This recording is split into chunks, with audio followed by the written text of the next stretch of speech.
നമസ്കാരം, കർമ്മ ന്യൂസിലേക്ക് സ്വാഗതം. അവസാനമിറക്കിയ ബി.ജെ.പി. സ്ഥാനാർത്ഥി പട്ടികയിലെ ലിസ്റ്റിലും പത്തനംതിട്ടയിൽ മത്സരിക്കുന്ന സ്ഥാനാർത്ഥിയുടെ പേരില്ല.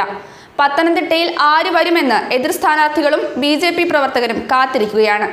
ശനിയാഴ്ച പുലർച്ചെ 1 മണിയോടെയാണ് ബി.ജെ.പി. കേന്ദ്ര തിരഞ്ഞെടുപ്പ് കമ്മിറ്റി 36 മണ്ഡലങ്ങളിലെ 2ാം ഘട്ട സ്ഥാനാർത്ഥി പട്ടിക പുറത്തിറക്കിയത്.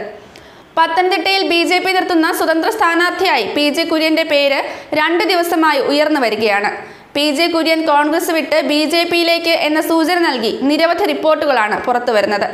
പത്തനംതിട്ടയിൽ കേരളത്തിലെ അറിയപ്പെടുന്ന ഒരു വലിയ നേതാവ് മത്സരിക്കും എന്ന സൂചനയാണ് ബി.ജെ.പി. സംസ്ഥാന പ്രസിഡന്റ് അമിത് ഷായിൽ നിന്നും ലഭ്യമാകുന്നത്.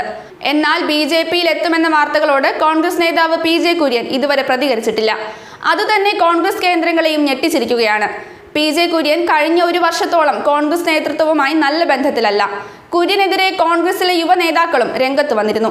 മാത്രമല്ല, ദില്ലിയിൽ ബി.ജെ.പി. കേന്ദ്രങ്ങളുമായി വർഷങ്ങളായി പി.ജെ. കുര്യൻ നല്ല ബന്ധത്തിലുമാണ്. കോൺഗ്രസിൽ ഇപ്പോൾ കുര്യൻ സജീവമല്ല. എല്ലാ മേഖലകളിൽ നിന്നും അദ്ദേഹം ഒഴിഞ്ഞു നിൽക്കുകയാണ്. പത്തനംതിട്ടയിൽ അദ്ദേഹം മത്സരിച്ചാൽ വിജയിക്കാനുള്ള സാധ്യതയുമുണ്ട്. ബി.ജെ.പിയിലേക്ക് പോകുമോ എന്ന കാര്യത്തിൽ അദ്ദേഹം ഇതുവരെ ഔദ്യോഗിക പ്രതികരണത്തിന് തയ്യാറായിട്ടില്ല. അഭ്യൂഹം ഏതുവരെ പോകുമെന്ന് നോക്കിയ ശേഷം പ്രതികരണം നടത്താമെന്നാണ് കുര്യന്റെ നിലപാട്.